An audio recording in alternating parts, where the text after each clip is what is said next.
Disability is a form of Social Security in the United States, otherwise known as SSD or SSDI. It grants the recipient income when they have a disability or injury that will prevent them from working and earning their wage as normal. In the United States, a disabling accident occurs every second. Because of the economic crisis, a greater number of workers are sustaining on-the-job injuries related to their work. Many qualify for disability benefits without realizing it. We have made this video as an easy how-to guide to apply for Social Security disability benefits. Why does this video exist? There are many secrets and tricks to applying for disability and Social Security benefits for injured and otherwise afflicted workers. Government sources do not make it available or understandable.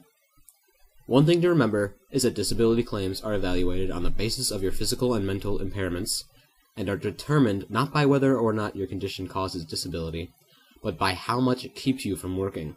Keep this in mind as we review these steps. Why should I file?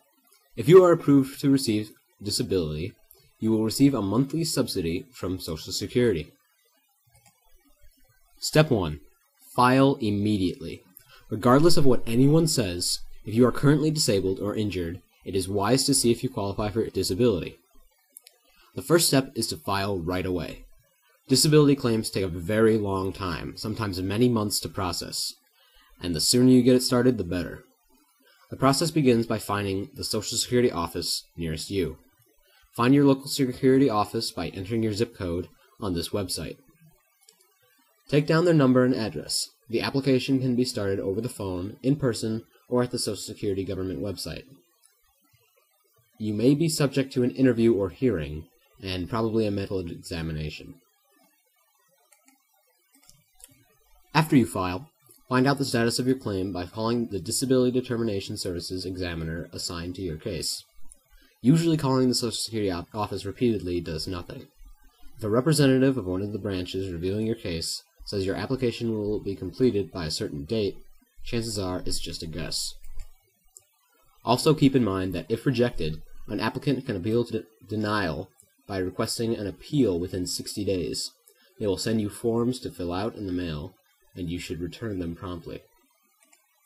Step 2. Leave nothing out and have documentation. Do not fail to list all conditions that impair your ability to work, either physical or mental. Make sure to mention anxiety or depression you may have suffered. Provide as much information as you can. Step 3. Get back up.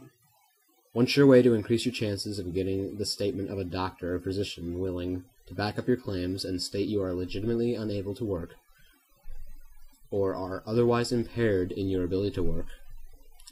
Copies of your medical records help as well. Supply these with your application. Cooperate fully with the disability examiner. Keep in mind you will probably be denied. Social Security disability benefits have an 80 to 85% denial rate. File an appeal immediately after being denied. It has a 60-day limit. Step 4. Get legal representation. Get an attorney or non-attorney, state representative as soon as you can. You will say, I cannot afford a lawyer.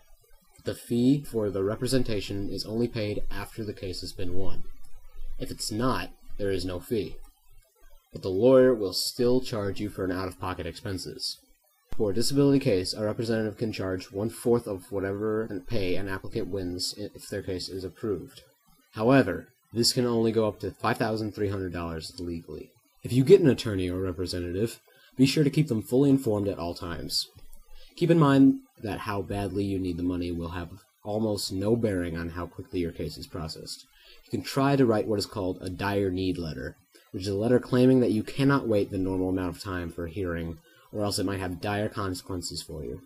This means you must be in trouble to the point of foreclosure, eviction, or inability to pay for the necessities of life, or needed medication.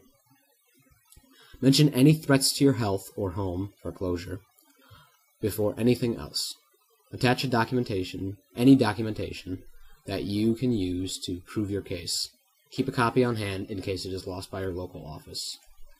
Tips on increasing your chances. You can reapply when and if a medical condition worsens. Tell them everything.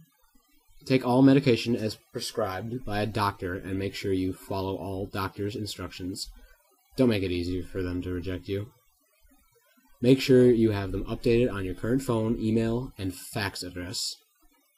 If you are taking care of a child or elderly person, be sure to mention this obligation. And call your congressman and ask them if they have any idea why your claim is taking so long, and if they endorse your application.